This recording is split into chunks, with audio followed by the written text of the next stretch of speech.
who's an adjudicated rapist. He is liable sexual abuser, somebody who's had 30 women that have accused him of sexual assault or rape. He's a 34 count felon. And in my opinion, based on just the things he's done in his life, he is a snake oil salesman. He attacks women on looks. He attacks POWs. I don't respect John McCain because he was captured. The suckers and losers comment. His behavior at Arlington Cemetery. And listen, I could name more. It's a long laundry list. But as a man of God, a family man like yourself, which I respect, how do you get behind somebody like that? That's forget about policy, just from a personal standpoint. How can you get behind somebody like that to be the leader of the free world, as you said, a good leader? And half of his administration didn't support him, including his former vice president. How can you get behind somebody like that? That's my question. For me personally, I think Trump was, I think that was all political with the 34 counts, the charges that, what is it, the DA, Alvin Bragg, he brought forward. I thought that was very frivolous. They were looking for anything. I believe it was J. Edgar Hoover who made the comment talking about, show me the man, I'll find you a crime. I mean, they're just digging. They'll dig for anything. They see a crumb on the floor, they want it. So he's innocent. You don't think he's done anything wrong? I think lawfare and the justice system has been weaponized against people. I don't think that's right. Why did he defy a subpoena for a year then, if he didn't do anything wrong? He defied a subpoena for a year just in the documents case alone. I can't comment. We should get Giuliani. Isn't Giuliani was attorney at the time? I'd love to get. I can't answer that. So okay. So let's start with that, and we don't even have to talk. And in this day and age, with the Me Too movement, and let me just say, I support people. If you have had a very unfortunate circumstance, you've been raped, anything like that, I think you need to get help. I think you should be able to do something about that kind of situation. Mm-hmm. But, waiting 40 years and then just going and pointing a finger, because, that finger can be pointed at you next. I don't think that something doesn't add up there. I don't think so. That's you don't right. think Bill Cosby's a rapist, even though literally 50 women have come forward that have said Bill Cosby has raped them? Well, then why doesn't one more woman come out and just say, hey, if there's enough money and I don't have the moral, fortitude, let me just say he raped me too. There's a lot of, you understand, Leo. I think there's a challenge there. I don't think that's right. There's a challenge, but there's a lot of different reasons why women don't come forward. You know that. Sometimes they're in fear of the man who might be in a very powerful position. They're afraid. They have guilt, shame.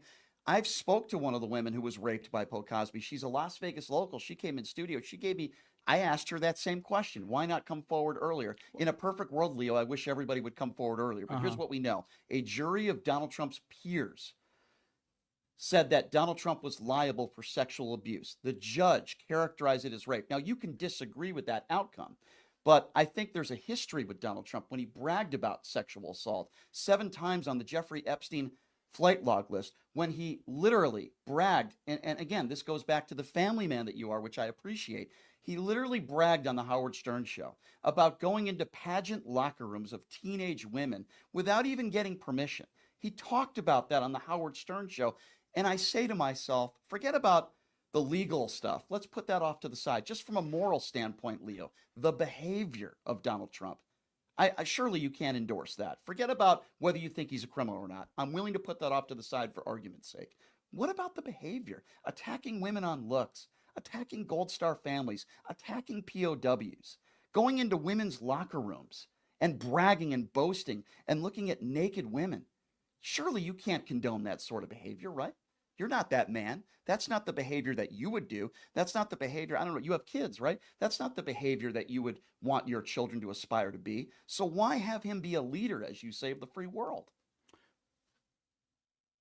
I would think and articulate. So my job is, because you keep alluding, I'm a family man. So well, you are, right? Yeah. My role is to teach my son to the best of my abilities and try to impart good values, sure. Good core values, right? So when he's out in the universe, because, the universe is just flying, right. things at you. When he's in his locker room with his buddies and the shit talk's rolling, right? And those comments are getting made. My son may not agree with them and don't partake in them. Have the confidence to either walk away. Right. So again, you asked me a lot of questions about Trump and this, that, and the other thing. And it's like, well, I can't speak for Trump. Trump's got his own mouth. He knows how to say and defend himself on that kind of stuff. I'm not asking you to speak for him. I just want to know why you would support him when he behaves. It's a lot of locker room talk.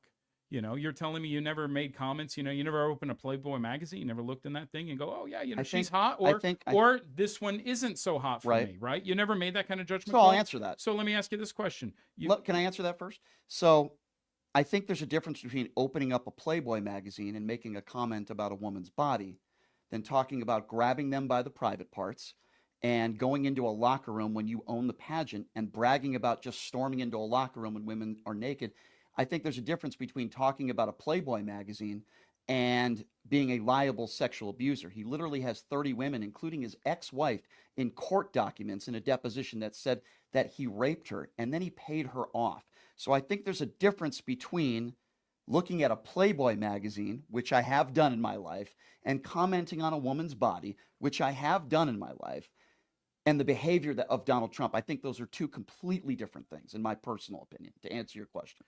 I would also, but now I would relate it to, I walk into my business and I Hmm. go straight to the kitchen. And I'm able to walk right in the back over there, okay? Hmm. Because you know it's my business and Sure. I own the place, Hmm. right? Nobody questions that. So yeah, hey Leo, you know Leo walked in. I'm walking in. I go to my restaurant and I'm walking into the Into kitchen a and woman's locker room? excuse me, no, not the walk room. I'm talking about my restaurant right now. Right. So I'm able to do that. So now if he owns that function and these women, I'm presuming they're dressed because they're going to be on pageant and he walks through there because there's so much context that's just stripped from this one statement. And then you add in, you know, there's a little flamboyance, there's a little showmanship and all these other things. So you're taking what happened here and then we strip some things out of it and then we add all this other stuff. It just becomes this convoluted mess. All I'm doing is stating exactly what Donald Trump said on the Howard Stern show, Yeah, so along with. he owns the So pageant. if you own a pageant as a man, you should be able to walk Well, in you're and about to see watch. them all on stage. What's the Not difference? naked, not Who said naked. they were naked? Donald Trump said they were naked when he walked into the locker room. He said some of the women were naked, and he just walked in there. And since he owned the pageant, nobody told him what to do.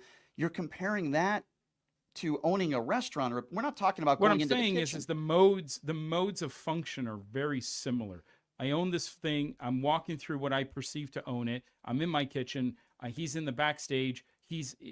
I think you're just drawing. Straw is trying to extrapolate like a moral sense, like he's an undecent person. I think Well, he's a good guy. I think he's doing the job that he needs to do. He did it in his first term, and I think he's going to do an even better job. He doesn't have.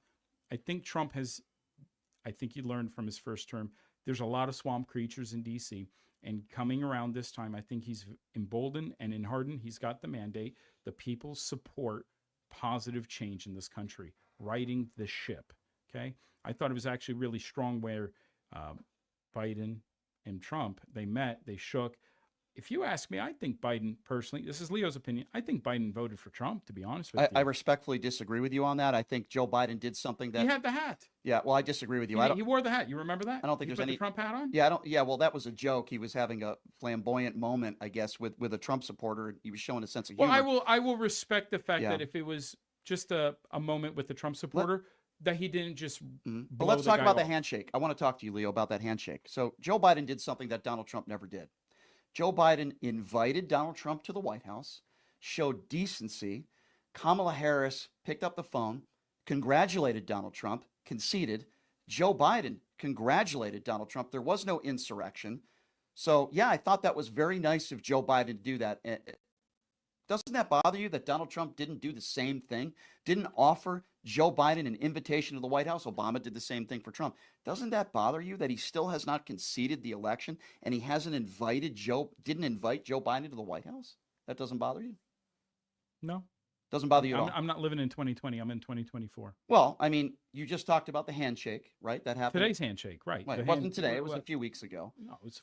I thought it was like last week. Yeah, maybe a week or two Okay, ago. all right. But I mean, if you don't want to talk about something from the past, then why do Republicans always want to criticize Joe Biden for the past? Why do you guys want to talk about the past, about policy? I'm just talking about character. You said he's a great guy. I think he's a great guy. I think he's going to be a phenomenal president. I think he's learned from his past transgressions. I think he's got a golden opportunity. I think it's ours to lose here. You know. I mean, okay. I mean, we can get off the character stuff, but just to characterize why I don't think he's a great guy. Attacking women on looks, having nicknames for people, attacking members of our military Would you consider that great? I don't. Well, you say you see you like to characterize. You go from John McCain to characterizing the entire military. I think that's a very. So General I Milley's think lying. I think that's a very disingenuous way of going about that. I don't think that there's very little transparency because you're slamming it all together, right? Well, You go General bang, Milley. bang, bang, and then you want to just Well, try to hammer a point so home. But the point you're